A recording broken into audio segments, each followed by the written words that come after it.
பாரத் பெட்ரோலியமுக்கு வந்து ஏற்கனவே ஒரு பெரிய இன்ஃப்ராஸ்ட்ரக்சர் இருக்கு. எங்கெல்லாம் பெட்ரோல் பங்க் இருக்கோ, அதில காத்து பிடிக்கிறதுக்கு ஓரமா மெஷின் வச்சிருக்க மாரி சார்ஜிங் ஸ்டேஷனும் போட்டுட்டு இருக்காங்க. அத நீங்க பார்த்துருக்கலாம். இப்போதைக்கு பார்த்தோம்னா கிட்டத்தட்ட 1400க்கு மேல அக்ராஸ் இந்தியா இவங்களுடைய சார்ஜிங் ஸ்டேஷன்ஸ் இருக்கு. எல்லா பெட்ரோல் பங்க்லயும் போட்டு வச்சிருக்காங்க. பட் 2025 எண்டுலயோ, இல்ல 2026 ஃபர்ஸ்ட் குவார்ட்டருக்குள்ளயோ இந்த கம்பெனியுடைய டார்கெட் என்னவா இருக்குன்னா, 7000 ஈவி சார்ஜிங் ஸ்டேஷன போடணும் அப்படின்னு இவங்க பிளான் பண்ணியிருக்காங்க. ஏன்னா பெட்ரோல் வெஹிக்கிள் குறையுது அப்படிங்கும்பொழுது, ஈஸியா அவங்க கிட்ட இருக்கிற இன்ஃப்ராஸ்ட்ரக்சர யூஸ் பண்ணி, அத வந்து சார்ஜிங் ஸ்டேஷனா பயன்படுத்திக்கலாம் அப்படிங்கிற ஒரு ஐடியாக்கு அந்த கம்பெனி வந்துட்டாங்க.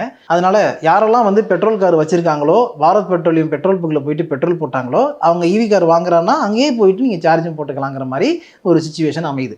செப்டம்பர்ல இவங்களுடைய சேல்ஸ் வந்து 1,04,946 கோடி. 2.10% இயர் ஆன் இயர் குரோத் இருக்கு சேல்ஸ்ல. ஆப்பரேட்டிங் ப்ராஃபிட் வந்து 9,761 கோடி. மார்ஜின் 9% வச்சிருக்காங்க. மார்ஜின் வந்து ஸ்லைட்டா இம்ப்ரூவ் ஆயிருக்கு. அண்ட் நெட் ப்ராஃபிட் வந்து 6,191 கோடியா இருக்கு.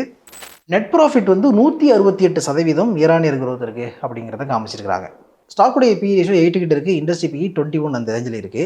ஸோ 21 இண்டஸ்ட்ரி பி இருக்கும்போது 8 கிட்ட தான் ஸ்டாக்குடைய பி ரேஷியோ இருக்குது அப்படின்னா கம்பெனி ரொம்ப அண்டர்வேல்யூடாக இருக்குது அப்படின்னு நம்ம எடுத்துக்கலாமான்னு பார்த்தீங்கன்னா அப்படியும் நம்ம எடுத்துக்க முடியாது.